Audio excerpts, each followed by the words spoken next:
Hayop ka, Goryo! Nakarating na sa akin ang nangyari. Pinagsamantalahan mo ang anak ko. Bakit mo nagawa yun? Bakit? Alam mo kung gaano kami naging tapat sa'yo. Kahit samut-saring iligal na ginawa mo, hindi ka namin nilaglag. Hindi kami nagsalita sa mas nakatatas na otoridad para ipahuli ka. Pero bakit ginawa mo yung sa anak ko? Mang Martin, hindi ko kasalanan yung nangyari. Siyang pumasok sa lungga namin. Nagulat nga kami dahil bigla kaming nakakita ng babaeng naglalakad. Akala nga namin minumulto na kami sa lumang pabrika na yun eh. Hindi namin akalain na anak mo pala yun. Kaya hindi mo na dapat isisi sa akin yan. Maglibing ka na lang ng mga bangkay kung ayaw mong ikaw ang ilibing ko. Pero bakit mo siya ginahasa? Bakit kailangan mo pang pagsamantalahan ang anak ko? Mang Martin naman, pakihinaan mo naman yung boses mo. Baka atakihin ka niyan. Sige ka, baka sa susunod, ikaw pa mailibing. Ay, alam mo, hindi ko nakasalanan kung ano nangyari sa kanya. Dahil una sa lahat, hindi kami ang unang sumugod. Siya ang sumugod at pumasok sa aming baluarte. Medyo nakainom at nakatira na rin kami ng mga sandaling yun. Hindi ko na napigilan ng tawag dan laman. Grabe, ang sarap pala nung anak mo. Nakatatlong rounds nga ako sa kanya eh. Balitaan mo na lang ako kung magbubunga yung ginawa ko ha. Pangako, aalagaan ko yung bata at palalakahin ko kung sakaling hindi niya tanggapin. Para kahit papano naman ay may maging tagapagmana ako ng negosyo ko. Hayop ka! Walang hiya ka talaga! Isinusumpa kita, Goryo! Isinusumpa kita! Taon 2006. Samar. Isang malamig na hapon. Ang langit ay makulimlim at tila nagbabadya ng nalalapit na pag-ulan. Ang ilan sa mga vendor sa labas ay naglantad na ng kanilang mga payong. Ang iba naman, nagtalukbong ng mga gamit para hindi mabasa ang kanilang mga paninda. Pero sa dulo ng sementeryo, may 2 tao na tila wala pa ring balak umuwi. Marina, anong ginagawa natin dito sa dulo ng sementeryo? Gusto ko lang ulit bisitahin ang puntod na to. Ha? Ano bang meron sa puntod na yan? Kamag-anak nyo ba yan? Hindi, pero madalas tong ikwento sa akin ni tatay. Kabisadong-kabisado ko na nga ang kwento ng puntod na to eh. Bakit ba? Ano bang meron dyan? Ikaw talaga? Pareho tayong taga rito tapos hindi mo alam ang kwento nito? Ba, malay ko. Alam mo namang wala akong hilig sa ganyan nun eh. Pati magulang ko, hindi rin mahilig sa mga kwentong nakakatakot. Sa'yo ko nga lang nakahiligan to eh. Kaya natural lang na hindi ko alam ang lahat ng mga kwento-kwento rito. Saka, alam mo namang, lagi rin kaming umaalis dito. Ganito kasi yon. Ayon sa kwento ni tatay, isang mambabarang daw ang nakalibing dyan. Bernarda Soledad ang pangalan at mahigit 100 taon na siyang nakalibing. May mga nagsasabi na hindi raw nawala ang kapangyarihan niya, na isama niya pa raw yon hanggang dito sa hukay. Kaya kung napapansin mo, sa lahat ng mga puntod at nicho rito, yung sa kanya lang lagi ang pinakamalinis at hindi nilulubog, ni hindi nga tinatablan ng dumit alikabok eh, dahil daw yun sa kapangyarihan niya na nangangalaga rito. Ah, ganun ba yun? Kaya naman pala, parang nakakatakot nga talaga. At hindi lang yan, tuwing sasapit daw ang birthday niya, tumutupad din daw siya sa mga kahilingan. Tapos, pwede ka rin daw lumapit dito kung may tao ka na gusto mong ipabarang. Ah, talaga? Tingnan mo yung araw ng kaarawan niya sa lapida, August 24, 1903. July 27 na ngayon, malapit-lapit na. 1 buwan na lang ang hihintayin. So, anong balak mo? Gusto mo mag-wish dyan? Parang oo, kaya nga binabalik-balikan ko eh. Umaasa ako na mas mabilis niyang tutuparin ang wish ko kapag lagi kong dinadalaw ang puntod niya. Sus, sa lahat ng pwedeng paghilingan sa isang patay na mambabarang pa talaga? As if naman tutuparin niya yan. At kung matupad man, ano naman ang magiging kapalit, aber? Ikaw talaga? Masyado kang negatibo mag-isip. Hindi mo kasi naiintindihan eh. Galing sa paranormal ang kapangyarihan niya, kaya tungkol lang din sa paranormal ang kahilingan ko. Hindi naman ako hihiling ng pera o numero sa loto eh. Ang bala ko sanang hilingin, bigyan niya ako ng third eye para makakita na ako ng mga multo at engkanto. Huh? Nang putya naman ho. Seryoso, Marina? Third eye pa talagang hihilingin mo? Oo, ano naman. Alam mo, matagal ko na rin pangarap magka-third eye. Gustong-gusto ko makakita ng mga multo o ng mga ligaw na espiritu. Kahit anong elemento o nilalang basta yung hindi nakikita ng normal na tao. Gusto ko kasing makita lahat ng mga kinukwento sa akin noon ni tatay eh. At saka parang napaka-espesyal mo kasi kapag may nagagawa ka na hindi nagagawa ng iba, di ba? Ay nako, obsessed ka na talaga sa mga paranormal na yan. Sana nga lang walang masama mangyari sa'yo sa mga ginagawa mo, ha? Bakit naman? Ano bang masama sa pagkakaroon ng third eye? Pwede nga yung makatulong sa iba eh. Isipin mo na lang, kapag may ligaw na kaluluwang hindi matahimik, o kaya kapag may pinatay, pwede ko siya makausap kung ano ba talaga nangyari sa kanya para mas mabilis siya mabigyan ng hustisya. Naku, akala mo lang madali yun. Pero, sige, sabihin na nating malaman mo nga ang totoo kapag sinabi sa'yo ng ligaw na kaluluwa. Ang tanong, may maniniwala ba sa'yo sa batas? Pwede mo bang gamiting ebidensya sa korte yung statement ng multo? Eh di na pagkamalan ka pang baliw nun. Ewan ko sa'yo. Napaka-negatibo mo talaga mag-isip. Halika na nga, mukhang uulan na yata. Ang dalagang si Marina ay lumaki sa poder ng kanyang tatay Martin. Bata pa lamang siya nang mamatay ang kanyang ina dahil sa isang sakit. Kaya silang dalawa na lamang ng ama ang namuhay sa munti nilang tahanan sa bayan ng Katubig. Simple lamang ang kanilang pamumuhay, pero pareho naman silang masaya. Sepulturero ang kanyang ama, habang siya naman ay nagtitinda ng mga kakanin sa palengke. Pareho silang nag-iipon dahil balak niyang bumalik sa pag-aaral sa susunod na taon. Sa kabilang banda, mahilig si Marina sa mga paksang katatakutan. Dahil sepulturero ang kanyang tatay, lagi siya nitong kinukwentuhan ng mga nakakatakot na karanasan sa sementeryo mula nung siya ay bata pa. Nakahiligan na rin niya ang pagbabasa ng mga horror comics at pocketbooks dahil dito. Adik na adik siya sa panonood ng mga paranormal investigation documentaries na nabibili niya sa DVD. At minsan rin tuwing magkikita sila ng kaibigang si Nemensyo, lagi siyang nagpapasama sa mga abandonadong lugar na malapit sa kanila para kumuha ng video sa paligid. Nagbabaka sakali siya na may makikita siyang kakaiba sa pamamagitan ng kamera. Ang lumang videocam na yon na niregalo sa kanya ni Nemensyo ang ginagawa niyang third eye. Nang gabing yun, nasa inuman ang kanyang ama. Nakipag-birthday yon sa isang kaibigan nito sa kabilang bayan. Kaya naman ang kasama niya sa loob ng kanilang bahay ay walang iba kundi si Nemensyo.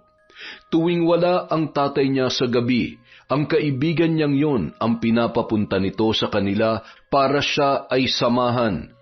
Kahit mahilig sa katatakutan, medyo duwag pa rin siya at ayaw maiwan mag-isa, lalo na sa kanyang pagtulog. Nang gabing yon, kasalukuyan niyang pinapanood sa videocam ang mga nirecord niyang video sa iba't ibang lugar na pinuntahan nila ng kaibigan. Sinisilip niya ang bawat sulok at detalye kung may nakunan bang multo o anumang nilalang sa paligid. Si Nemensyo naman, nasa harap ng lamesa habang nakatutok sa pinapanood sa telebisyon. Marina, bumili kaya tayo ng pagkain sa labas. Parang nakakagutom ang katahimikan eh. Sige ba, sandali lang, magbibihis lang ako. Pagkatapos magbihis, lumabas na ang magkaibigan para bumili ng makakain sa tindahan. Ang pinakamalapit na tindahan sa kanila ay aabutin ng 5 minutong lakaran. Nasa kalagitnaan pa lang sila ng paglalakad nang bigla silang mapahinto. Sa di kalayuan kasi, nakita nila ang grupo ni Goryo. Kasalukuyang may binubugbog ang mga kalalakihan. Dinig na dinig nila ang pagmamakaawa ng lalaki pero walang tumutulong dito. Marami ring bahay sa paligid pero walang nagbubukas ng ilaw o sumisilip man lamang sa bintana. Batid na kasi ng mga yon kung gaano kasama si Goryo, kaya tuwing maghahari-harian yon sa daan ay walang lumalapit, walang pumipigil at walang kumokontra. Agad namang naghanap ng mapagtataguan sina Marina at Nemensyo. Hindi nila maiwasang maawa habang pinapanood kung paano sumuka ng dugo ang lalaki dahil sa tindi ng bugbog na tinamunoon mula sa grupo. Kawawa naman yung lalaki. Wala ba tayong pwedeng gawin para matulungan siya? Sira ka ba? Anong gusto mong gawin natin? Lumapit tayo ron at pakiusapang itigil ang pag-aaway nila. Di pati tayo binugbog niya mga yan. Tsaka hindi lang yan basta grupo lang. Sina Goryo yan. Halangang bituka ng mga yan. Kahit nga mga pulis kapanalig niyan eh. Alam ko, kaya lang nakakaawa naman kasi talaga yung lalaki. Baka naman may magagawa tayo kahit papano, para lang hindi siya matuluyan. Ano naman ang magagawa natin? Sige nga. Baka pwedeng batuhin mo sila o kaya lumika ka ng ingay. Tapos kapag nabaling na yung atensyon nila sa ibang bagay, pwede na makatakas yung lalaki. Mas lalong delikado yun no. Saka paano pa makakatakbo yan? Tingnan mo nga, bugbog sarado na. Kahit mag-ingay pa tayo rito para sirain ang atensyon nila, malabo na rin makatakas pa yung lalaking yan. Wala na talagang pag-asa yan. Paano na yan? Siguro bumalik na lang tayo sa bahay. Hindi na ligtas dito. Halika na, bilisan mo. Grabe naman yung Goryo na yan. Salot talaga sila sa lugar na to. Kahit saan na lang, biglang sumusulpot.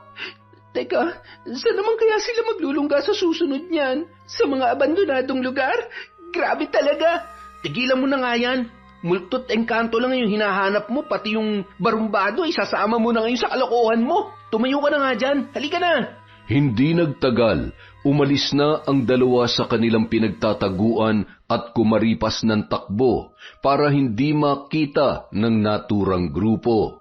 Sa lugar na yon, marami ang natatakot kay Goryo, pati na rin sa kanyang mga tauhan, dahil sila ang gumagawa ng lahat ng kaguluhan doon. Wala silang sinasanto at wala ring patawad. Kahit ang otoridad kaya nilang hawakan sa kanilang mga kamay. Ganoon katindi ang grupo ni Goryo. Iligal ang kanilang pinagkakakitaan at dahil laging matagumpay ang kanilang operasyon, limpak-limpak na salapi ang kanilang kinikita. Kinabukasan, bumili si Marina sa tindahan ni Lola Tina. Isa yon sa pinakamatanda sa kanilang lugar. Nasa 80 anyos na yon. Sari-sari store lamang ang kanyang kabuhayan kasama ang asawang si Mang Lucio na isa namang albularyo. Lola Tina, pabili nga po ng toyo at suka. Mukhang magluluto ng adobo ang tatay mo Hindi po. Ako po magluluto ng adobo para pag-uwi niya mamaya may makakain po siyang masarap.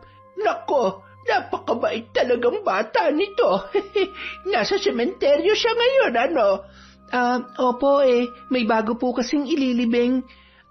Yung kaibigan mong si Nemensyo, nasaan? Baka may lakad lang po. Wala naman kasi kaming bagong ganap ngayon Siya nga pala, Lola Tina, may itatanong sana ulit ako sa inyo tungkol dun sa puntod ni Bernarda Soledad. Ano naman ang itatanong mo tungkol doon? Natatandaan niyo pa po ba kung ano yung ritual na ginagawa kapag gusto mong humiling sa kanya? Nakalimutan ko na po kasi medyo nagkarambol-rambol na yung isip ko. Aba, sigurado ka bang gusto mong malaman? Hindi ka ba natatakot sa pwedeng mangyari? Wala naman po akong balak gawin Gusto ko lang po talaga malaman kasi alam niyo naman, mahilig ako sa nakakatakot, di ba? Ikaw talagang bata ka, oo. Ganito kasi yon.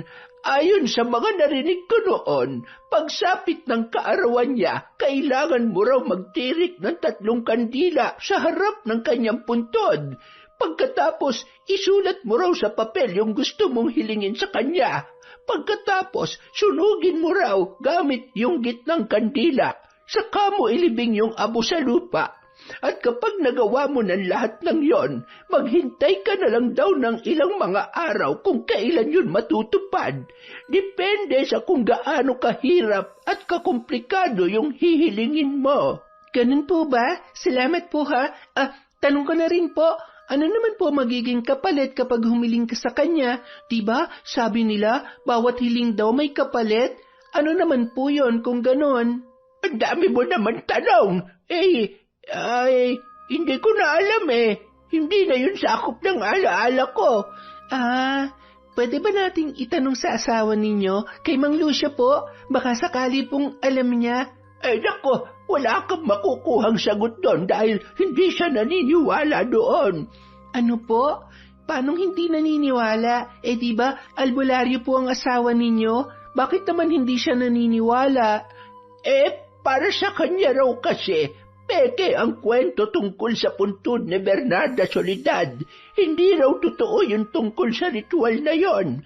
Dahil sinubukan na raw niyang gawin yon dati para magkaanak kami pero wala naman nangyari. Kaya mula noon, hindi na siya naniniwala sa milagrong dulot ng puntod ng mambabarang. Ganun po ba? Kaya pala, tingin niyo po, ano po kayang dahilan bakit hindi yun natupad? Sa totoo lang, hindi ko rin alam. Saka marami na rin akong narinig dyan mula sa ibang mga kakilala ko. Yung iba, hindi rin daw natupad ang kahilingan nila. Pero yung iba naman ay natupad naman daw. Hindi ko alam kung paano nangyayari yun pero sa tingin ko, namimili lang yung mambabarang kung kaninong hiling ang kanyang tutuparin. At kung ano man ang dahilan ay walang sino man ang nakakaalam. Maraming salamat po, Lola Tina. Malaking tulong na sa akin yung impormasyon na yan. Bakit? May balak ka bang gawin ang ritual na yan para humiling sa kanya? Hindi po. Sige po, una na po ako. Nang sumunod na araw, muli silang nagkita ni Nemensio. Nalungkot siya sa sinabi ng kanyang kaibigan. Marina, bukas aalis kami ni nanay. Luluwas daw ulit kami sa probinsya ng lola ko. Ano? Bakit biglaan naman yata? Kaya nga Kaso wala rin naman ako magagawa. Kailangan kong samahan yun. Gaano naman daw kayo katagal? Mga 2 buwan daw Ha? Ang tagal naman? Kaya nga Pasensya ka na Hindi mo na kita masasamahan sa mga paranormal adventures mo. Sige, okay lang. Wala rin naman tayong magagawa Magiging okay ka lang ba rito sa inyo? Oo naman. Basta magbalitaan na lang tayo. Sige ba, walang problema. Siguro, maglibot na muna tayo sa bayan bago ko umuwi. Para kahit papano, masamahan pa kita kahit ngayong araw lang. O sige, tara na. Pero, naalala ko lang pala, nasa na kaya si Gregorio ngayon? San kaya sila nagpunta o nagtago? At ano na kaya nangyari doon sa lalaking binugbog nila kagabi? Baka bigla natin sila makasalubong ulit sa daan Hayaan mo na yun. Saka, imposibleng gumala sila ng ganitong oras. Sigurado nasa mga tagong lugar yun para gawin yung illegal nila negosyo. Kaya tara na habang wala pang araw.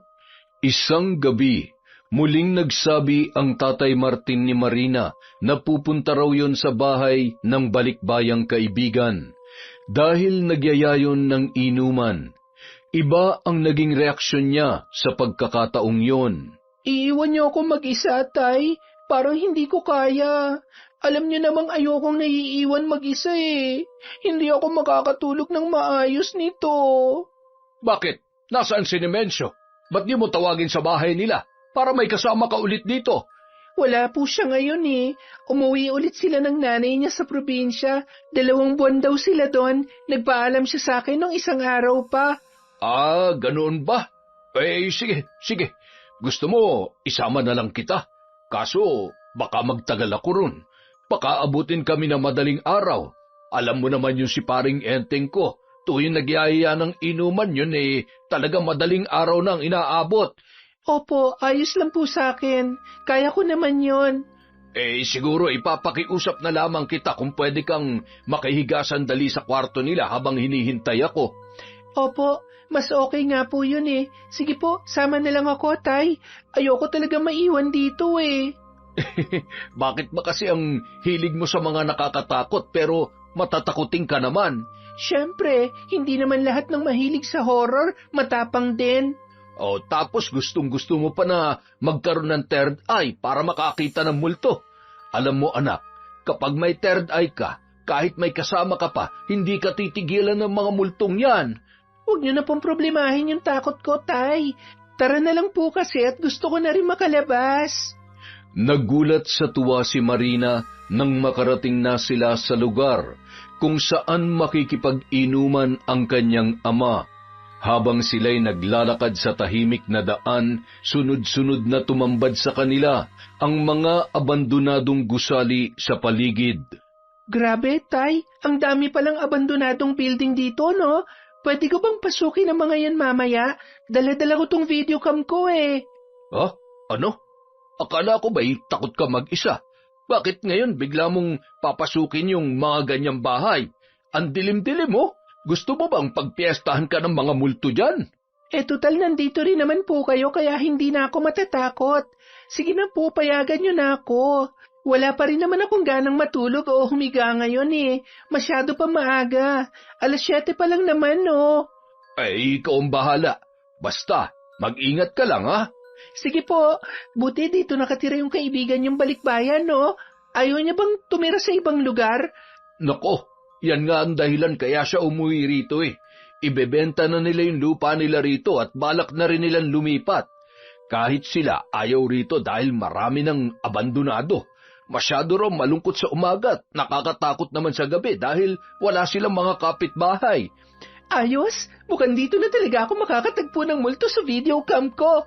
Hoy, nako, tara na nga't huwag ka masyadong magtuturo dyan at baka may engkanto ka maturo. Nang marating nila ang bahay ng kaibigang balikbayan ng ama, saktong may abandonadong gusali sa tabi noon. Isang dating pabrika raw yun na mahigit 10 taon ng abandonado, kaya naman doon na lang niya naisipang pumasok. Kahit madilim sa loob at mukhang malawak ang paligid, hindi na siya gaanong natakot pasukin dahil nasa tabi lang ang tatay niya at ang inuman ng mga yun. Kung may mangyari man, madali siyang makakatakbo at makakabalik sa mga yun. Nang magsimula ang inuman ng kanyang ama sa bahay ng kaibigan, nagsimula na rin siyang pumasok sa abandonadong pabrika. Nirecord niya sa videocam ang bawat madaanan. Kinunan niya ang bawat kalat sa buong paligid. Pati mga sirang bintana at silid ay kinunan din niya sa pagbabaka sakali na merong mahahagip ang kanyang kamera. Umasa si Marina na may makukunan siyang multo na pwede niyang ipagmayabang kay Nemensyo, pati na rin sa iba niyang mga kaibigan. Ngunit habang abala siya sa pagre-record sa buong paligid, may nahagip ang kanyang kamera sa bandang dulo. May naaninag siyang mga anino na tila gumagalaw. Kinabahan si Marina, pero itinutok pa rin niya ang kanyang kamera doon. Nakita niya kung paano lumapit ang mga anino. Dahil doon, nagsimula na siyang mapaatras at kung kailan nagbabalak na siyang tumakbo, ay doon tuluyang nakalapit ang mga anino at nasilayan niya ang anyo ng mga yon. Laking gulat niya sa kanyang nakita. Hindi siya makapaniwala. Nanlaki sa sindak ang kanyang mga mata. Hindi multo ang nasa kanyang harapan, kundi si Goryo at ang mga kaibigan nito. Hindi na niya napigilan ang sarili, napasigaw na si Marina, pero bago pa makarating sa labas ang kanyang tili, ay agad nang tinakpan ni Goryo ang kanyang bibig. Saka siya nito binihag sa mga bisig ng lalaki. Agad naman siyang pinagtulungang buhatin ng mga kasamahan noon. Dinala siya ng grupo sa pinakadulong bahagi ng gusali at mula roon nakita niya ang mga kagamitan at ipinagbabawal na gamot na daladala ng mga kalalakihan. Hindi siya makapaniwala na doon pa niya makakaengkwentrong muli ang pinakakinatatakutang grupo sa kanilang lugar. Doon sila nagtatago para gumamit ng droga dahil alam nila na maraming abandonadong gusali doon. At dahil sa ginawang pagpasok ni Marina, hindi niya akalain na mababaling sa kanya ang atensyon ng mga kalalakihan. Kaya naman tila naging pagkain siya sa mata ng mga yon. Nung gabing yun, nangyari ang hindi inaasahan. Nagahasa siya ni Lagorio. 5 silang gumalaw sa kanyang katawan at pagkababae. Pinakahuli si Goryo na nakatatlong ulit pa sa kanya. Impit na sigaw lamang ang kumawala sa kanyang bibig dahil bago siya pinagsamantalahan ay binugbog muna siya ng mga ito upang siya ay manghina at hindi na makasigaw pa ng malakas. Sa ganoong sandaling yun, ang nagawa na lamang ni Marina ay umiyak ng umiyak. Sa isip niya, tinatawag niya ang kanyang ama, pero malabong marinig siya nito sa ganoong kalagayan. Hindi niya na napigilan ang masaklap na pangyayaring yon sa buo niyang katawan at pagkababae. Teka, nasaan na ba yung anak ko? Madaling araw na nang matagpuan si Marina ng kanyang ama at ng mga kainuman nito. Inumaga na silang natapos ng gabing yon at nang mapansin ni Martin na hindi pa bumabalik ang kanyang anak ay nag-alala na siya, kaya nagpatulong siya sa mga kaibigan para hanapin si Marina. Hindi nila akalain na dito pa siya matatagpuan ng mga yon. Gulat na gulat sila nang makita siya na hubot-hubad at punit-punit ang damit. Halatang hinalay at napasukan na base na rin sa mga bakas na tinamo ng kanyang pagkababae. Dinala siya ng mga yun sa ospital. Maswerte na nabuhay pa siya, subalit nag-iwan naman ng matinding trauma ang nangyari. Ilang linggo siyang hindi nakakausap. Nakatulala lamang at laging wala sa sarili. Nang makarecover na si Marina, doon pa lamang tila naging malinaw muli sa kanya ang lahat. Nung mga panahon ding yun, nasa bahay na lamang siya at doon pinagpapahinga at pinaiinom ng gamot ng kanyang ama. Hindi na siya nagtagal pa sa ospital kahit kailangan pa dahil wala silang sapat na pera. Ngunit mabuti na lamang, bumalik na sa dati ang isip niya, kaya nagawa na siyang kausapin ng kanyang ama. Anak, pwede mo bang ikwento sa akin kung anong nangyari sa iyo nung gabing yon? Tsaka kung sino ang gumawa sa iyo noon? Tay, pinagsamantalahan po ako. 5 po sila. Sino, anak? Sino? Sinong gumawa sa iyo nito? Nasaan po yung videocam ko? Ang alam ko po, na-record ko po yon. Nakunan ko po ang mukha nila. Hindi na namin nakita, anak dahil nung matagpuan ka namin sa gusaling yon, masyadong madilim. Ikaw na lamang ang nakita namin. Kilala niyo po siya, Tay. Kilala po nating lahat dito. Ano? Maaari mo bang sabihin kung sino yon, anak? Natatakot po ako. Ayoko pong lumaki palalo ang gulo, lalo't nakakatakot din po sila. Anak, huwag ka matakot. Nandito ako, kasama mo ko. Hindi kita pababayaan. Kaya sige na, magsabi ka na. Sabihin mo na kung sinong gumawa sa inong kalapastanganang ito. Tay, si Goryo po. Si Goryo po ang gumawa nito sa akin, Tay. Siya po at ang mga kagrupo niya. Ano? Sina Goryo? Matapos yon, natahimik na lamang ang mag-ama. Napayakap na lang sila sa isa't isa habang parehong humahagulhol. Hindi matanggap ni Mang Martin na ang taong nakagalaw sa kanya ay ang lalaking labis na kinatatakutan sa kanilang lugar. Batid nila na wala silang laban kay Goryo pati na rin sa mga kagrupo nito. Isang gabi, masayang naglalaro ng baraha sina Goryo sa kanilang kuta nang biglang mag-ingay ang ilan sa kanyang mga tauhan. Ayon sa mga ito, may panauhin daw sila na nagpupumilit pumasok at gusto siyang makausap. Ayaw raw noong magpaawat at nagawa pa noong suntukin at napatumba ang ilan sa mga nagbabantay sa gate. Saglit na napahinto si Goryo sa paglalaro at binitiwan din muna niya ang kanyang sigarilyo. Pagtungo niya sa garahe, nasilayan niya si Mang Martin na kilalang sepulturero sa sementeryo sa kanilang lugar. Mang Martin, butit napadalaw kayo. Wala ba kayong bagong bangkay na ililibing ngayon sa sementeryo? Hayop ka, Goryo! Nakarating na sa akin ang nangyari. Pinagsamantalahan mo, anak ko! Bakit mo nagawa yun? Bakit? Alam mo kung gaano kami naging tapat sa'yo. Kahit samut-saring iligal na ginawa mo, hindi ka namin nilaglag. Hindi kami nagsalita sa mas nakatatas na otoridad para ipahuli ka. Pero bakit ginawa mo yung sa anak ko? Mang Martin, hindi ko kasalanan yung nangyari. Siyang pumasok sa lungga namin. Nagulat nga kami dahil bigla kaming nakakita ng babaeng naglalakad. Akala nga namin minumulto na kami sa lumang pabrika na yun eh. Hindi namin akalain na anak mo pala yun. Kaya hindi mo na dapat isisi sa akin yan. Maglibing ka na lang ng mga bangkay kung ayaw mong ikaw ang ilibing ko. Pero bakit mo siya ginahasa? Bakit kailangan mo pang pagsamantalahan ang anak ko? Mang Martin naman, pakihinaan mo naman yung boses mo. Baka atakihin ka niyan. Sige ka, baka sa susunod, ikaw pa mailibing. Ay, alam mo, hindi ko nakasalanan kung ano nangyari sa kanya. Dahil una sa lahat, hindi kami ang unang sumugod.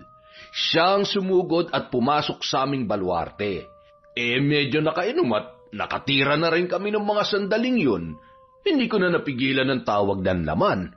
Grabe, ang sarap pala nung anak mo. 3 rounds nga ako sa kanya eh. Balitaan mo na lang ako kung magbubunga yung ginawa ko ha. Pangako, aalagaan ko yung bata at palalakahin ko kung sakaling hindi niya tanggapin. Para kahit papano naman ay may maging tagapagmana ako ng negosyo ko. Hayop ka! Walang hiya ka talaga! Isinusumpa kita, Goryo! Isinusumpa kita! Sa sobrang galit ni Mang Martin, hindi na nito napigilang sumugod sa kanya. Sinubukan itong awatin ng mga tauhan ni Goryo pero pumalag pa rin yun. Ginamit niya ang kamao at isa-isang nakipagbatuhan ng suntok at sipa sa grupo. Lingid sa kanilang kaalaman, nung kabataan ni Mang Martin ay mahilig yon sa martial arts kaya may alam yon sa boxing, muay thai at karate. Maging si Goryo ay bahagyang nagulat sa ipinamalas ng matanda. Nagawa rin noong patumbahin ang kanyang mga tauhan kahit napakarami ng mga yon. Kaya naman sa huli, silang dalawa na ang nagkaharap. Sila ang nagkasubukan ng lakas. Ipinamalas na rin dito ang sarili niyang kaalaman sa martial arts. Nagpalitan sila ng mabibigat na suntok at sipa. Pero sa huli, hindi rin yun umubra sa kanya. Kahit gaano kalakas si Mang Martin, hindi nito mapapantayan ang taglay na enerhiya ni Goryo dahil ito ay bata pa. Ilang sandali pa, tinalo niya na si Mang Martin. At dahil sa pang-aabalang ginawa nito sa kanya, dinampot niya ang patalim sa mesa at isinaksak sa matanda. Natawa pa siya nang marinig ang pagdaing at pagpalahaw noon sa buong paligid. Ilang saglit pa, muling nagbalik si Goryo sa lamesa at itinuloy ang paglalaro ng baraha. Inutusan naman niya ang mga kasama na itapon na lamang kung saan ang katawan ni Mang Martin. Makalipas ang ilang oras, may kapitbahay na nagpunta kina Marina. Dahil wala pa ang tatay niya, siya na ang nagbukas ng pinto at humarap doon. kahit hindi pa siya handang humarap sa mga tao dahil sa trauma na kanyang natamo. Pero hindi siya makapaniwala sa kanyang narinig. Marina, mabuti na lamang at nandito ka. Bakit po, Mang Joel? Ano pong kailangan nyo? Ang tatay mo. Ano pong nangyari kay tatay? Si Tatay Martin mo nasa ospital. Malala ang kanyang lagay. Ano po? Bakit po? Ano po nangyari sa kanya? May sumaksak sa kanya. Natagpuan na lang namin yung katawan niya sa tabi ng basurahan. Akala nga namin ay patay na. Buti na lang at humihinga pa. Naidala pa namin sa ospital. Kailangan mong sumama sa akin ngayon din. Hindi makapaniwala si Marina sa kanyang narinig. Kahit hindi pa siya handang lumabas, parang umurong ang kanyang takot at trauma. Nangibabaw sa kanya ang labis na kaba at pag-alala para sa kanyang ama. Dalangin niya na sana ay walang masamang mangyari doon. Hindi siya nagdalawang isip na sumama kay Mang Joel na isa sa pinaka-pinagkakatiwalaan nilang kapitbahay. Nang pumunta sila sa ospital kung saan isinugod ang kanyang ama, nakita niya ang masaklap na eksena habang kasalukuyan yung inaasikaso ng mga nurse. Matindi ang tinamo nitong saksak at nanganganib ang buhay noon. Kaya naman wala siyang ibang ginawa sa isang tabi kundi ang manalangin habang tahimik na humahagulhol. Isang araw ang lumipas bago nagkamalay ang kanyang ama. Kahit hirap pa itong magsalita, pilit niya yung kinausap habang umiiyak sa harapan noon. Tay, sino po ang gumawa sa inyo nito? Anak, si Goryo. Siya may gawa nito sa akin. Siya na naman. Bakit niya po yan ginawa sa inyo? Nakipagkita ba kayo sa kanya? Sinugod niyo ba siya sa lungga nila? Pasensya ka na, anak. Hindi ko lang kasi napigilan ang sarili ko na sugurin siya. Hindi ko matanggap yung ginawa niya sa iyo. Kaya sinubukan ko lang na ipaghiganti ka. Hindi ko akalaing mangyayari sa akin to. Patawad, anak, kung napag-alala kita.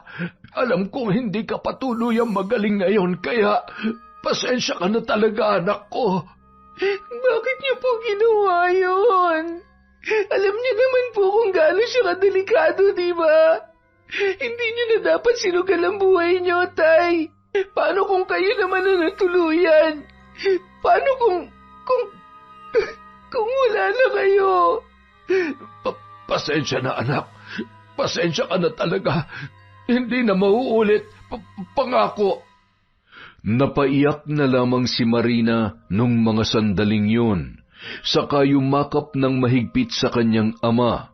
Hindi niya akalain na sa isang iglap lang ay magiging ganun ang buhay nila nang dahil lamang kay Goryo. Dati, naririnig lang nila sa labas ang pangalan nito, pati ang masasaklap na sinasapit ng mga nagiging biktima noon. Pero nung pagkakataong yun, hindi niya inakalang pati sila ng kanyang ama ay magiging biktima rin ng kahayupan ng lalaki. Dahil doon, hindi na rin nakapasok sa trabaho si Mang Martin. Paano na kaya ang panggastos natin nito? Saan pa tayo kukuha ng panghulog sa lupa? Pati ng pambayad sa kuryente at tubig. Huwag po kayong mag-alala, Tay. Ako na po muna magtatrabaho. Susubukan ko po mag-apply sa bayan pati sa ibang lugar na malapit dito. Ihinto ko rin muna ang pagtitinda sa palengke dahil bukod sa wala na akong puhunan, hindi na rin gaanong mabenta. Kailangan ko na magpalit ng hanap buhay. Pasensya ka na, anak. Dahil sa ginawa ko, ikaw pa ngayon na nagdurusa. Imbis na nagpapahinga ka rin dahil sa trauma mo, napipilitang katuloy na lumabas para lamang magawa ang lahat ng ito. Patawarin mo sana ako. Huwag niyo na pong isipin yon, Tay. Anak niyo po ako. Responsibilidad ko din po ito. Hayaan niyong ako naman ang makatulong sa inyo ngayon. Maraming salamat, anak. Ngunit ang totoo, bukod sa paghahanap ng bagong trabaho, may iba ring pinaplano si Marina sa kanyang isip na ayaw niya lang munang sabihin sa kanyang ama. Makalipas ang ilang linggo, nakapasok na sa isang grocery store si Marina bilang inventory assistant. Siya na muna ang sumagot sa lahat ng bayarin nila sa bahay, pati sa gamot na iniinom ng ama. Tuwing uuwi siya, bumibili na rin siya ng ulam sa labas para hindi na nila kailangan magluto. Tay, Mano po. Oh, anak, mukhang ginabi ka yata ah. Opo may nawala po kasing gamit kaya naghanap pa kami at nagbilang. Nga pala, ihahanda ko lang itong ulam na binili ko para makakain na tayo. Kumusta naman sa trabaho? Hindi ka ba nahihirapan? Hindi naman po. Bukod sa malapit lang madali lang din yung trabaho. Tsaka magandang practice din po ito para mapabilis ang paggaling ko. Pakiramdam ko kasi patuloy akong babalutin ng takot at trauma kung mananatili lang ako dito Kaya nakakatulong din kahit papano tong paglabas-labas ko at pagpasok sa trabaho. Kaya wag niyo na po yan alalahanin. Magiging okay din po ako. Mabuti naman kung ganun. Yun lang naman ang gusto ko, yung hindi ka mahirapan. Nakahanda na mga ulam, Tay. Halina po kayo, kumain na po tayo. Pagkalipas ng ilan pang linggo, sumapit na ang araw na hinihintay ni Marina. Yun ang kaarawan ng mambabarang na si Bernarda Soledad.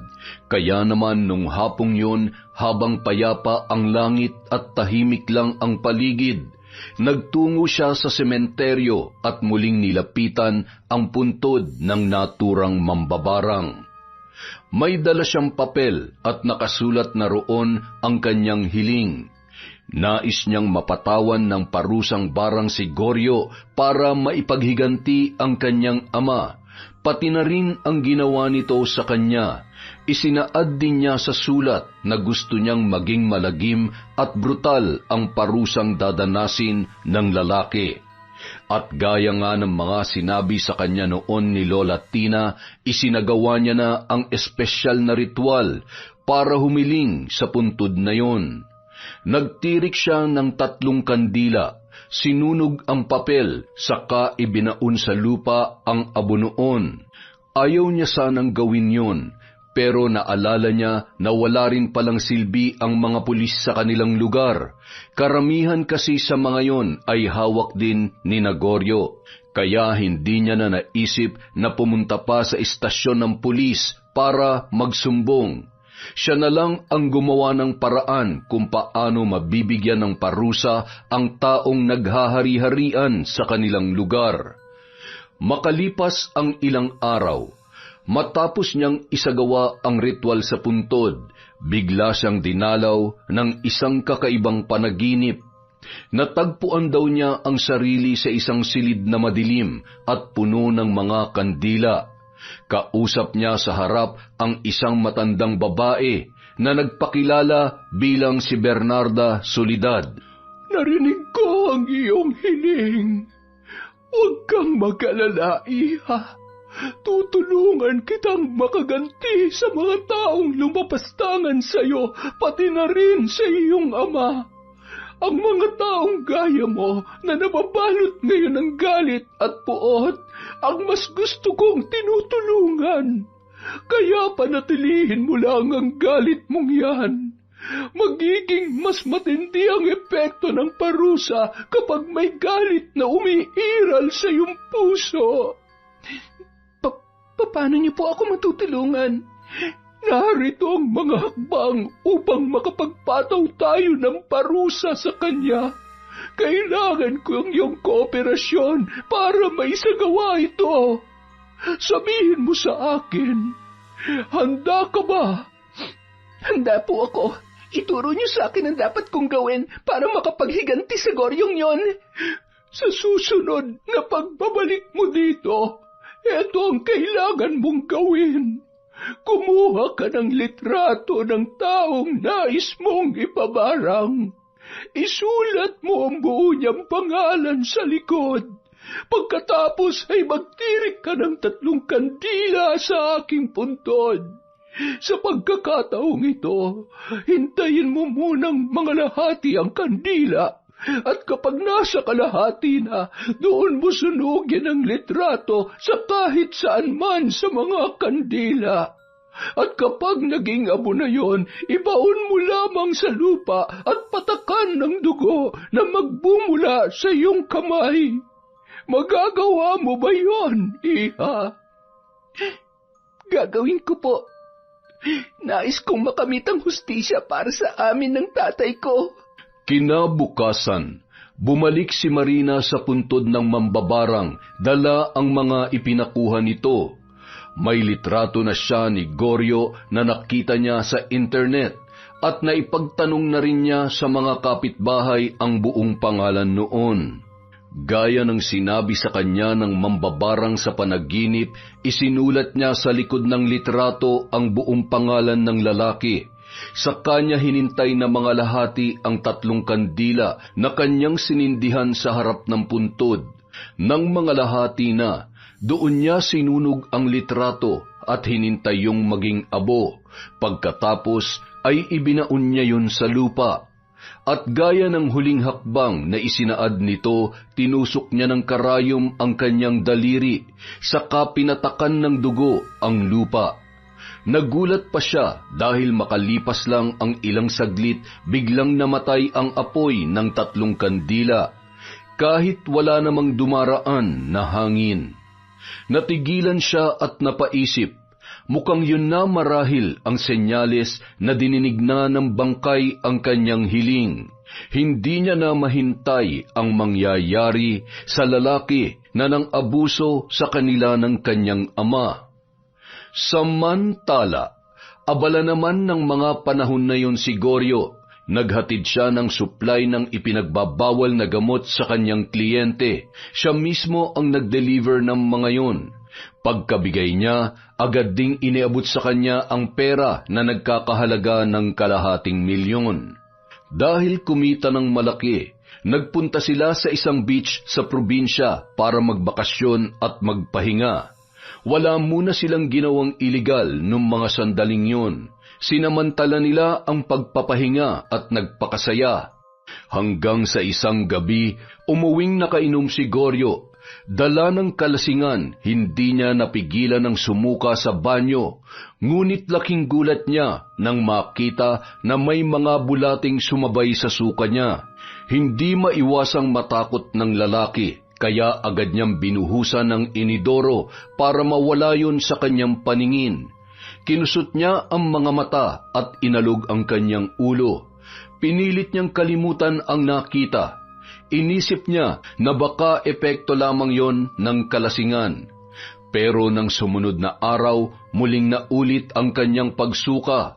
Sa pagkakataong yun, hindi na mga bulati ang lumabas, kundi mga patay na insekto. Napamulagat sa gulat ang kanyang mga mata. Nang puntong yun, napagtanto niya na may hindi magandang nangyayari sa kanyang katawan. Nagsisimula na siya mabahala para sa kanyang sarili, pero dahil puro bisyo at kalokohan lang ang laman ng utak ng kanyang mga tauhan, wala tuloy siyang masabihan tungkol sa kanyang problema. Hindi niya alam kung kanino siya lalapit. Dahil doon, napagtanto niya kung gaano kahirap ang walang kaibigan o kamag-anak na malalapitan. Marami nga siyang pera dahil sa iligal na gawain, pero wala siyang kilalang mga tapat na tao na handang makinig sa kanyang mga problema. At yun na ang pinakamasaklap na sandali ng kanyang buhay. Hindi niya akalain na aabot siya sa ganoong punto. Ano ba itong nangyayari sa akin? Bakit ako nagkakaganito? Anak ng teteng naman, oo. Kinabukasan, napilitan na siyang lumapit sa isang albularyo. Mabuti na lamang may natagpuan siya sa lugar na yon na kanyang tinutuluyan. Ngunit matapos ang ilang oras na ritual na ginawa ng matandang albularyo, kumulo ang dugo niya sa kanyang narinig mula doon. Ay, paumanhin, ngunit tila hindi kita mapapagaling. Masyadong makapangyarihan ang barang na kumapit sa iyo.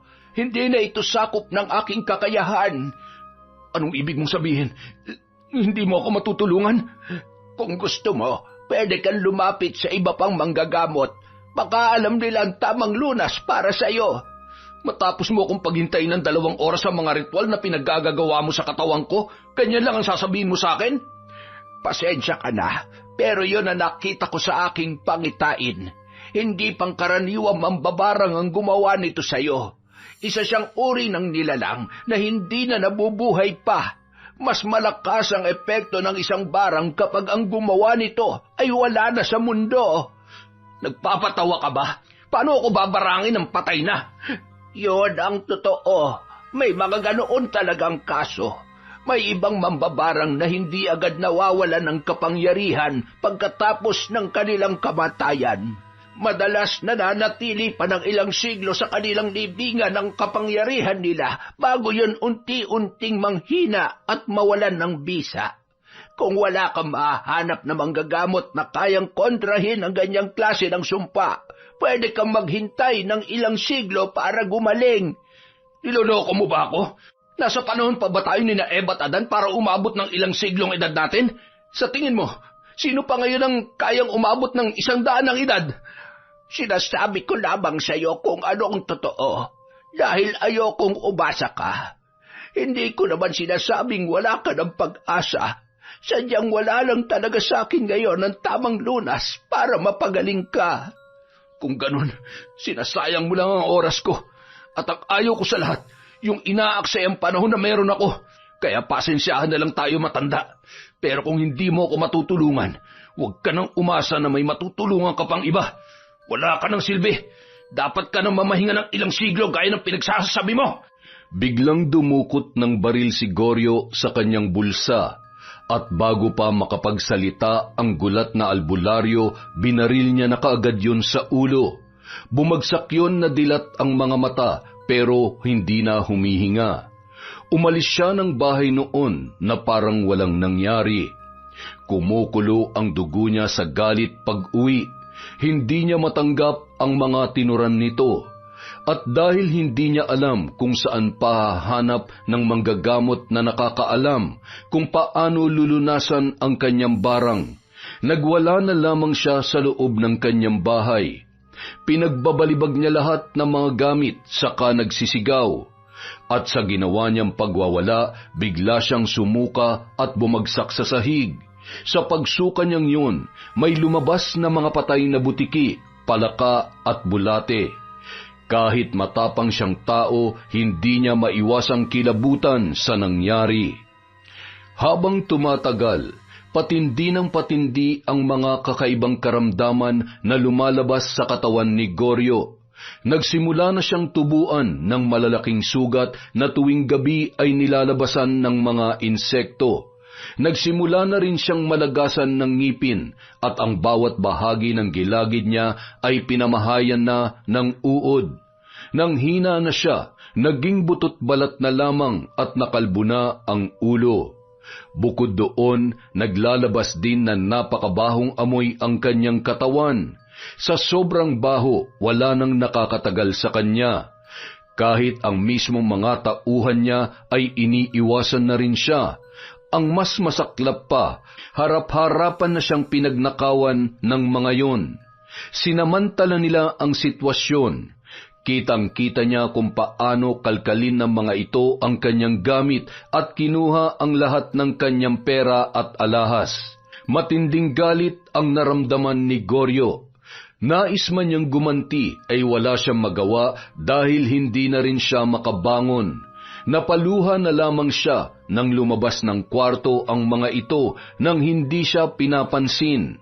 At nung araw na yon, wala nang nakakalapit pa kay Goryo, maliban na lang sa mga ligaw na insekto sa paligid na tila naaakit sa kanyang amoy. Ang mga yon ang lumalapit sa kanya at pinagpipiestahan ang kanyang mga sugat.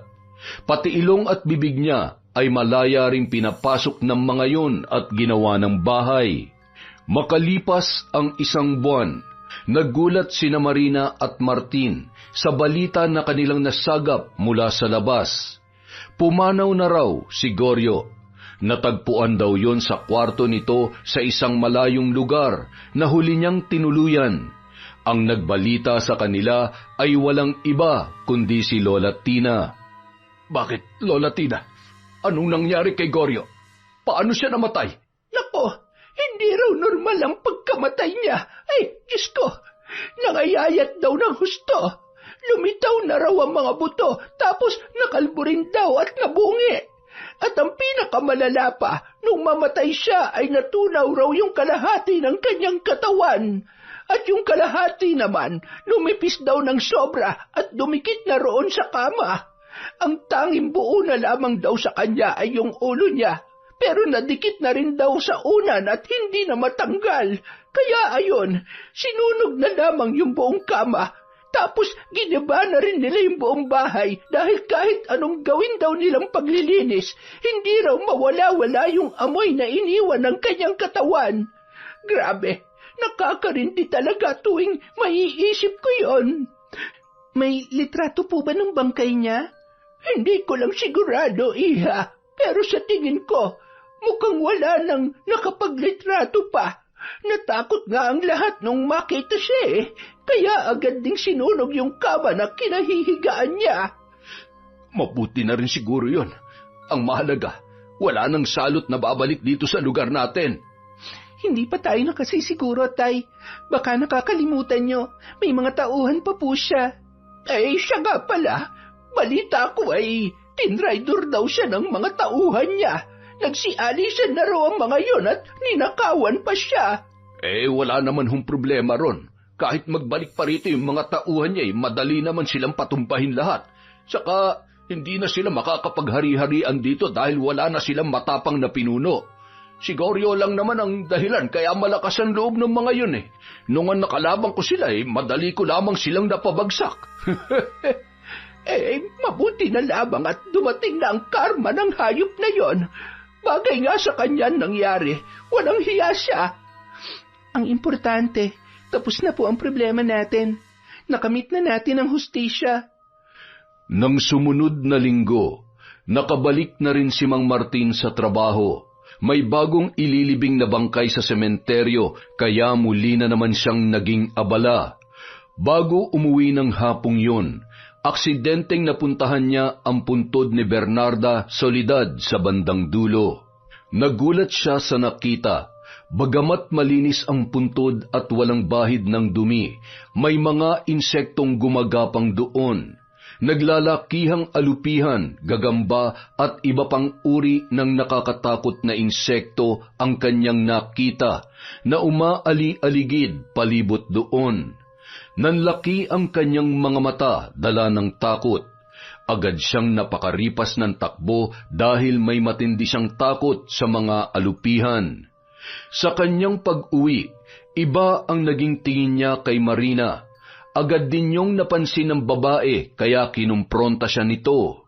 Tay, bakit parang may iba yata sa inyo ngayon? Meron po bang problema? Magtapat ka nga sa akin, anak. Ikaw bang may gawa noon kay Goryo? Ha? Ano pong ibig niyong sabihin? Nagsagawa ka ba ng ritual? Lumapit ka ba sa puntod ni Bernardang mambabarang para patawan ng parusa si Goryo? Paano niyo po nasabi yan, Tay? Nakita ko yung puntod niya kanina. Ginagapangan ng malalaking insekto. Isa lang ang ibig sabihin noon. May panibagong hiling siyang tinupad. Nagamit niyang muli ang kanyang kapangyarihan. Ang paglabas ng mga insekto sa kanyang puntod ang palatandaan naming lahat na merong muling lumapit sa kanya para humiling. Magtapat ka nga sa akin, anak. Ikaw ba ang taong yon? Ikaw ba ang lumapit sa kanya? Ginawa ko lamang naman po yun, Tay, para sa inyo. Para sa ating dalawa. Dahil gusto kong makaganti sa panggagahasa niya sa akin at pati na rin sa pambubugbog niya sa inyo. Pero anak, bakit mo ginawa yung ritual? Dapat pala hindi ko na lang sinabi sa iyo tungkol sa puntod na yon. Di ba nga paulit-ulit kitang sinabihan na may kapalit ang bawat hiling na natutupad doon? Paano kung mapahamak ka dahil sa ginawa mo? Tay, hindi ko naman pwedeng pabayaan na lang ang nangyari. Ano yun? Papayag na lang ba kayong hindi siya managot sa ginawa niya sa akin? pati na rin sa inyo. Pero may iba namang paraan, anak. Wala na pong paraan. Ano bang pwedeng gawin para maparusahan siya? Lumapit sa pulis? Di ba kayo na nga nagsabi na hawak din niya mga kapulisan dito sa atin? Kaya kanino pa tayo pwedeng lumapit? Kung ang batas mismo hindi na tayo kayang tulungan, sino pang pwedeng tumulong sa atin? Kaya sana huwag niyo na akong sisihin sa ginawa kong paglapit sa puntod ni Bernardang mambabarang. Yun na lang ang paraan para mahinto ang kasamaan niya. Kung walang magbibigay ng parusang kamatayan sa kanya, hindi na mahihinto ang kademonyo ang ginagawa niya rito sa lugar natin, Tay. Baka nakakalimutan niyo, ang dami niya nang napatay noon. Mabuti nga't nagawa pa nating makaligtas Dahil kung hindi, baka isa na rin tayo sa mga nakalibing dyan sa sementeryo ngayon. Ikaw lang naman ang inaalala ko, anak. Ayoko lang na mapahamak ka dahil sa ginawa mo. Natatakot lang ako na baka kung anong kapalit ang hilingin ng mambabarang na yon. Kampon yun ng kasamaan. Baka kung anong mangyari sa'yo. Huwag po kayong mag-alala. Walang mangyayari sa akin. Ang isipin nyo na lang, makakapagsimula na ulit tayo dahil wala namang gugulo rito. Maging masaya na lang po kayo dahil sa wakas, natuldukan na ang kasamaan ni Goryo. Wala na tayong dapat katakutan. Tapos na po ang lahat. Sa huli, natutunan na ring tanggapin ng kanyang ama ang nangyari. Hindi nagtagal, naging maligaya na silang muli sa kanilang buhay. Naging regular ng muli si Mang Martin sa trabaho sa sementeryo at nakapagtinda ng muli si Marina sa palengke. Si Nemensyo naman, nagbalik na rin kaya may nakakasama na siya tuwing nais niyang gumala sa mga abandonadong lugar. Sayang talaga. Nakahiling na ako kay Bernardang mambabarang Hindi ko alam kung pwede pa bang humiling ulit dahil napatunayan kong totoo nga milagro niya. Sigurado kong madali niya may bibigay ang wish ko na magka-third eye. Sus, ayang ka na naman sa third eye na yan. Hindi ka pa ba nadadala sa nangyari sa iyo nung nakaraan? Buti na lang at nakaligtas ka sa ginawa ng Goryo na yun. Visit talaga yung lalaking yun Kung hindi lang ako umalis, hindi sana mangyayari yun. May kasama ka sana na magtatanggol sa'yo. Nako, wag mo nga akong idaan sa ganyan. Saka kahit naman nandito ka, hindi rin naman natin siya mapipigilan Sige nga, kaya mo ba siyang tapatan para iligtas ako? Kung yung tatay ko nga na may kaalaman sa martial arts, natalo pa sa kanya, ikaw pa kaya na bata pa lang? Ano naman, marunong din naman akong lumaban Hindi mo lang kasi nakikita pa dahil mabait ako at walang mga kaaway. Wag mo na nga ipaalala yun. Ang importante, tapos na ang lahat. Kaya pwede na tayong bumalik sa mga dati nating buhay. Halika, doon naman tayo sa kabila. Magvi-video rin ako ron. Isang gabi, mahimbing nang natutulog si Marina nang bigla siyang dalawin ng isang panaginip. Sa panaginip na yon, nakita niyang naglilibot siya sa isang abandonadong lugar habang kinukunan ng video ang buong paligid. Hindi nagtagal, may mga aninong lumapit sa kanya. Sinubukan niya yung kunan ng video pero nagulat siya nang masilayan ang isang pamilyar na muka. Walang iba kundi si Goryo. Hindi niya napigilan ang ginawa ng mga ito sa kanya. Binuhat siya, hinubaran at dinala sa dulong bahagi ng silid. Saka isa-isa siyang pinagsamantalahan ng mga miyembro noon. Ang pinakahuli ay si Goryo na nakatatlong ulit sa kanya. Samantala, pawis na pawis si Marina nang magising at bumangon. Pagtingin niya sa paligid, madilim pa rin at bilog pa ang buwan. Ang tatay Martin niya ay mahimbing pa ring natutulog sa isang tabi. Halos kapusin siya ng hininga sa sobrang bigat ng kanyang pakiramdam. Kaya naman, napilitan siyang bumangon at uminom ng tubig. Akala ni Marina normal na panaginip lamang yon, na dulot ng masaklap na kanyang nakaraan. Kaya naman, sinubukan niya yung kalimutan. Inabala niya ang sarili sa pagtitinda at pagsisimba. Ngunit sa paglipas ng mga araw, nagpaulit-ulit lamang ang panaginip na yon. Ang eksena na pumasok siya sa abandonadong gusali hanggang sa matagpuan siya ni Goryo at pinagsamantalahan. Isa pang napansin niya, tuwing matatapos ang kahayupang ginagawa nito, doon may nadadagdag na eksena na hindi nangyari sa totoong buhay. Bawat gabi, iba-iba ang karagdagang nagaganap sa kanyang panaginip.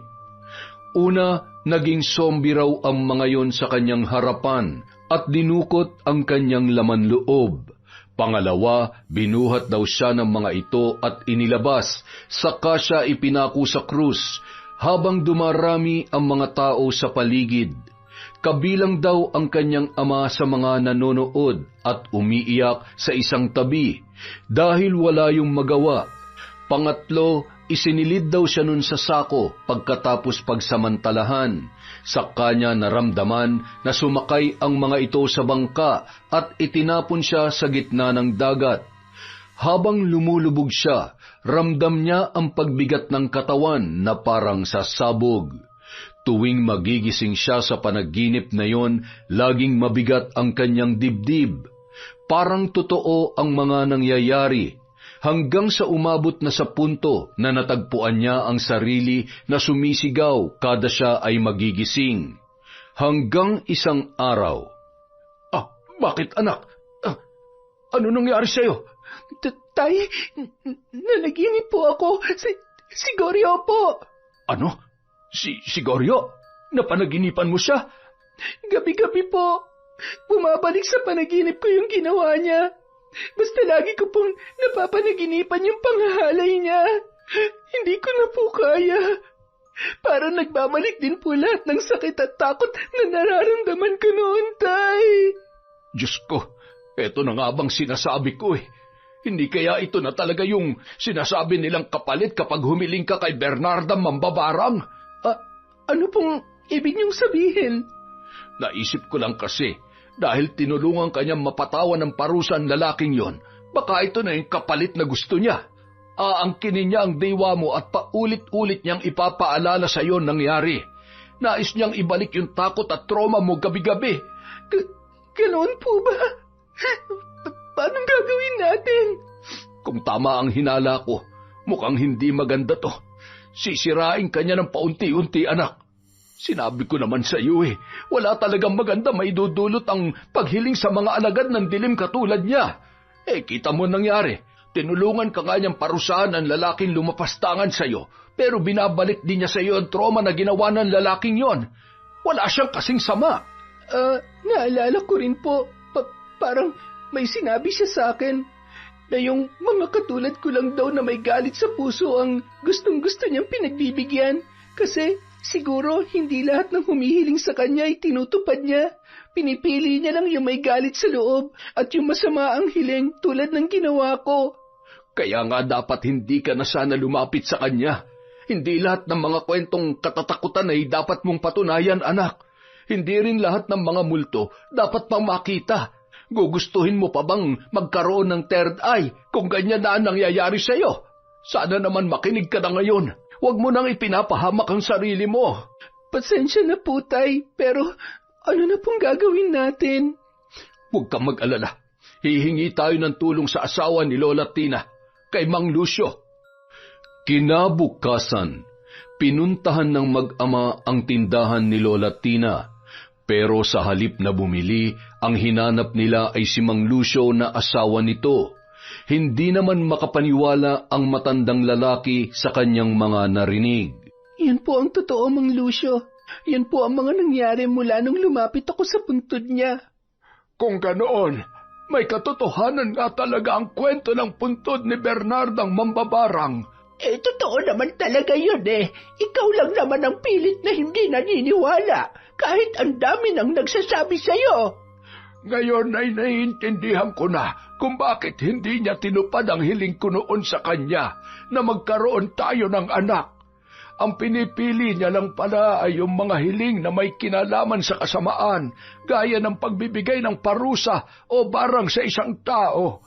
At ang mga hiling lang na kanyang pinakikinggan ay yung galing sa mga taong may matinding puot sa puso. Tama ba ako, iha? Opo, Mang Lucio. Yan din po ang sinabi niya sa akin sa panaginip ko. Ang mga katulad ko raw na galit ang gustong-gusto niyang tinutulungan. Ay, hindi na bale. Susubukan nating gawan ng paraan yan. Paano po? Paano natin lalabanan ang kapangyarihan niya na kahit kamatayan ay hindi ito kayang pahinain? Hindi natin makokontra ang anumang kapangyarihan o sumpa na ibinalot niya sa iyo. Pero pwede kitang bigyan ng proteksyon o pananggalang para hindi ka na muling dalawin ng masamang panaginip. Heto, may ibibigay ako sa iyo. Ano po ito? Isang mahiwagang bato na kung tawagin sa aming probinsya ay mutya ng Bakunawa.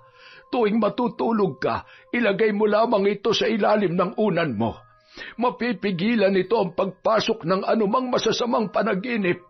Ito lang ang makakaharang sa sumpang ipinataw sa iyo ni Bernard ang mambabarang.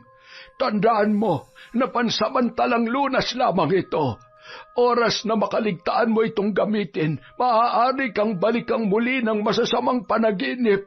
Kaya huwag mo itong kalilimutang ilagay sa ilalim ng iyong unan tuwing matutulog ka. Maraming salamat po, Mang Lucio. Pero ano naman po ang paraan para mawala ng tuluyan ang sumpang ibinigay niya sa akin? Hindi ko pa alam. Hahanapin ko na lamang siguro sa mga lumang libro ang kasagutan. Magtatanong-tanong din ako sa mga kakilala kong albularyo sa aming lugar. Kapag may nakuha na akong sagot, ako mismo ang pupunta sa inyo para sabihan ka. Maraming salamat po sa tulong ninyo, Mang Lucio. Malaking bagay pa rin po ito para sa anak ko. Ayoko na kasi siyang makitang nahihirapan pa, lalo't hindi biro ang pinagdaanan niya sa mga kamay ni Goryo. Hindi rin patas ang walang hiyang Bernarda na yun. Matapos niyan to pa rin ang hiling ng anak ko ay siya naman ang nagbibigay ng problema dito. Ang mahalaga, napatunayan na natin ngayon na walang magandang maidudulot ang paghiling sa puntod ng mambabarang na bruhang yon. Kahit palato pa rin niya ang hiling mo, may kapalit naman yung masama. Pero ang importante, mabibigyan na natin ng babala ang iba pa kapag may nagsubok na lumapit doon at gawin ang ritual. Mas mabuti siguro kung wag niyo na lamang banggitin sa mga bagong henerasyon ang tungkol doon. Wala na kayong ibang sasabihin patungkol sa puntod ni Bernarda Soledad. Palabasin na lamang natin na hindi tayo naniniwala sa kanyang kasaysayan at wag na nating ipasa-pasa ang kanyang nakaraan. Hayaan na nating mamahinga ang kanyang kaluluwa at panahon na ang bahala kung kailan mawawala ng bisa ang kapangyarihan niya. Mabuti pa nga. Mula nang ginamit ni Marina ang mutya ng Bakunawa, hindi na siya dinalaw ng masamang panaginip. Kaya naman, nakatulog na siyang muli ng maayos sa gabi at nanumbalik na ang dati niyang sigla. Kahit alam niya na pansamantalang solusyon lamang yon, naging malaki pa rin ang tulong noon para hindi na siya magambala ng malupit na sumpa ng patay na mambabarang. Ngunit makalipas lamang ang ilang buwan, kung kailan akala niya ay nakamit niya na talaga ang tunay na kapayapaan, saka naman nangyari ang kababalaghan na hindi niya inaasahan. Nasa isang abandonadong gusali silang muli ni Nemensio. Gaya ng dati, nagre-record pa rin siya ng video sa pag-asang makakasagap ng multo ang kanyang kamera. At nang mapunta siya sa bandang dulo ng gusaling yon, may umagaw sa kanyang pansin na sobrang gumulat sa kanya. Napasigaw si Marina. Agad naman siyang nilapitan ni Nemensio at pinakalma. Uy, ano nangyari sa'yo? Ba't ka sumigaw? Si Goryo, nakita ko. Ano? Si Goryo? Nakita ko siya, nandun siya. Naroon siya kanina, nakatayo. Sobrang sama ng tingin niya sa akin, tapos nakakatakot yung mukha niya, parang zombie. Gaya na nakita ko sa panaginip ko dati. Ano? Si Goryo? Zombie? Pero paano? Hindi ko alam. Mabuti pa umalis na tayo rito. Hindi pa rin nawala sa isip ni Marina ang pangyayaring yon hanggang sa kanilang pag-uwi. Sinubukan din nilang panoorin ang video na kanyang nakuhaan. Pero nang dumating na yon sa bahagi na nakita niya ang multo ni Goryo, biglang huminto ang video. Na-freeze ang screen noon ng ilang segundo bago nagbalik sa dati. Ngunit sa parting yon, Hindi na nakunan ang multo, kaya naman nakaramdam ng pagkadismaya si Marina. Pero nakita ko talaga siya. Kitang-kita ko. Imposibleng namamalikmata lamang ako. Baka naman epekto lang yan ng trauma mo. Hindi naman kasi talaga biro yung ginawa sa'yo ng Goryong yun eh. Pero ilang buwan nang nakakalipas. Saka hindi ko na nga iniisip yun eh. Masaya na nga ako ulit at wala na akong pinagdadaan ng depresyon ngayon. Kahit na, may mga trauma kasi na kahit hindi mo na nararamdaman, bumabalik-balik pa rin. Saka, sa'yo na mismo nang galing. Ilang buwan pa lang ang nakakalipas mula nung mangyari ang pananamantala niya sa'yo. Kaya natural, hindi pa makakalimutan ng utak mo yun. Kahit masaya ka na sa buhay mo ngayon, maaalala at maaalala mo pa rin yun. Ano nang dapat kong gawin? Mabuti pa siguro, magdasal ka na lang para tuluyan ng maghilom ang sugat sa loob mo. Kaya lamang, walang nagawa ang mga dasal ni Marina. Dahil sa paglipas ng araw at linggo, sunod-sunod ang pagpapakitang ginawa ni Goryo sa kanya. Madalas, mala-zombie ang kaanyuan nito, parang agnas na bangkay na bumangon sa hukay. Ngunit hindi siya nag-iisa. Minsan may kasama siyang isa pang nilalang na hindi makilala ni Marina. Madalas ay nagtatago lang yun sa likuran ng lalaki at sumisilip sa kanya. Isang payat na matandang kulubot ang muka, malalim ang mga mata at naaagnas na rin ang balat. Sa tansya niya, yun na ang mambabarang na si Bernarda. Mukhang nagpapakita na rin yun sa kanya, ngunit ang tanong ay bakit siya ginagambala ng mga yun. Hindi niya na napigilang sabihin yon sa kanyang ama. Gulat na gulat naman si Mang Martin sa lahat ng kanyang narinig mula sa kanyang anak. Sigurado ka ba, anak? Paano yan? Paanong nakakagulo pa rin sila sa'yo? Di ba binigyan ka na ng mutya ni Mang Lucio na panlaban mo sa kanila? Yung mutya po kasi na binigay niya, panlaban lang po sa masamang panaginip. Tsaka bangungot lang po ang kaya ng pigilan. Pero itong multo ni Goryo at nung Bernarda mambabarang, hindi na po sila sa panaginip nagpapakita kundi sa totoong buhay na. Araw-araw kahit saan nakikita ko po sila. Kahit sa mga lugar na maraming tao, ayaw po nila akong tigilan. Halika na, pupunta tayo kina Mang Lucio ngayon din. Pagkatapos nilang ikonsulta kay Mang Lucio ang nangyari, nagsagawa na lamang ito ng munting dasal para sa kanya. Wala pa raw siyang magagawa dahil maging siya ay hindi na alam kung paano lulunasan ang parting yun. Hindi na raw yun sakop ng kanyang kapangyarihan.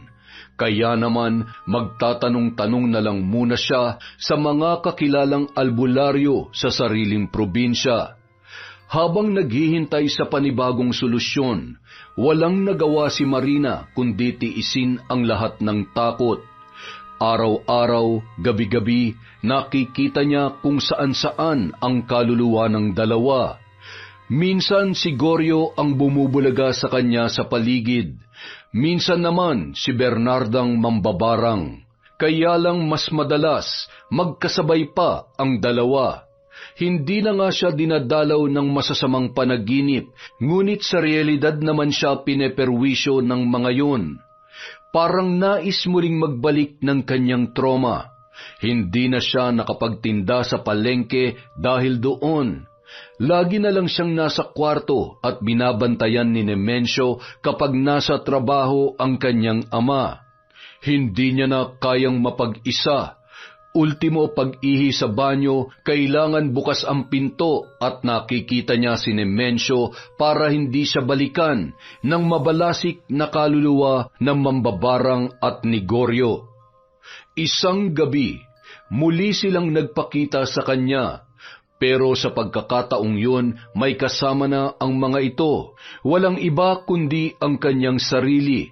Nakita niya ang sarili na duguan, mukhang bangkay at malaki ang tiyan. May hawak daw siyang sanggol na mukaring halimaw. Dala ng takot, nagsisigaw si Marina. Halos mabaliw na ang dalaga. Hindi na malaman ni Nemensio at Mang Martin kung paano pa siya tutulungan at pakakalmahin. Hanggang isang araw, binalikan siyang muli ni Mang Lucio. Nakahanap na raw ito ng permanenteng solusyon sa kanyang problema. Sinamahan siya nito ng araw na yon sa mismong puntod ng mambabarang na si Bernarda. Para mawala ang sumpa, kailangan niyang alisin sa lupa ang lahat ng bagay na ibinaon niya roon. Ginawa niya ang sinabi ng albularyo. Pagkatapos noon, pinatakan ni Mang Lucio ng langis na nagmula sa maliit na boteng hawak nito ang lupa. Isang pulang langis para tanggalin ang bakas ng mga bagay na ibinaon niya roon. At mula noon, doon palang nahinto ang pagpapakita ng mga yon sa kanya. Hindi na siya muling ginambala ni Gregorio at Bernarda. Hindi na rin niya ginamit ang mutya ng bakunawa dahil kahit wala na ito sa higaan, nakakatulog na siya ng maayos at wala nang masamang panaginip na dumadalaw sa kanya. Samantala, sinabi ng kanyang ama na lilipat na raw sila sa ibang lugar para makalayo na sa masasaklap na pangyayaring naganap sa kanilang nakaraan. Tay, saan po kayo nakakuha ng perang pambayad sa renta? Hindi na ako sepulturero ngayon, anak. Umalis na ako ron. May bago na akong trabaho at mas malaki na ang sweldo ko. Hindi ko na rin kailangang humarap pa sa puntod ng mga patay. At hindi na rin natin makikita pa ang puntod na yon ni Bernarda Mambabarang. Paano naman po si Nemensio? Ako naman ang mapapalayo sa kanya. Magkikita pa rin naman kayo. Hindi naman sobrang layo ang lilipatan natin. Mga 2 sakay lang mula rito. Maraming salamat, Tay. Siguro, mas mabuti na nga rin yung lumayo tayo sa lugar na ito. Gusto ko na rin talagang magsimula ng bagong buhay. At magagawa ko lang yon kapag ibang lugar nang makikita ko. Yung malayo sa lahat-lahat ng pinagmulan ng lagim na naranasan natin dito. Yun! Isa na namang kaiba at malagim na kwento mula sa KE. Dahil dyan, meron na naman po tayong shoutout. Hi po kay Hayashi Megan, kay Lily's Mom, kay Febe Ranyada, hello po kay Gay Somodio, kay Vivian Baterbonia, kay Josie Aniban, kay Ruby Rose, hello din po kay Len TV2, kay Belen Malbas, kay Jerlyn Arbado, kay Maridet Jorilla, kay Lady Dam, hello po kay Cliven Dubalan, kay Medelina, kay Loida from Hong Kong. Shout out po kay Rai sa Condes at Alarcon family from Rubilin, Condes. Hi po kay Janice Delphine Ramirez, kay Rosemary Casonete, hey kay Elenita, Hannah Maylin Sesgundo, Mirna Alfaro, Helen Flores, Ami Viray, shout out po kay Evelyn Frimalino, kay Chris Gel Mamado, Arlene Castro Ramos, hello po sa De Chavez family from Mami Riza, kay Charmini Video, hi kay Tessie Reyes, kay Janice Galolo, kay Earhart The Great Vlog, hi din po kay Elaine Cardiente, kay Red Gaspar, kay Lynette Reparado, kay Thelma Carasawa, Lou Franz, John Roy Reyes from Mabel Reyes, hello po kay Sylvia Marie Alegre, kay Marilyn Baltazar, kay Jobel Baldonasa, kay Brandy Jones, kay Glovina Perales, Fernandez at Renton family from Andrea, hi kay Jasmine Vicente, kay Sydney Crosswind, kay Marjorie Dequilla, kay Pureza Tagiwalo at kay June Mateo. Maraming salamat po sa walang sawang pagsuporta sa Kwentong Enteng.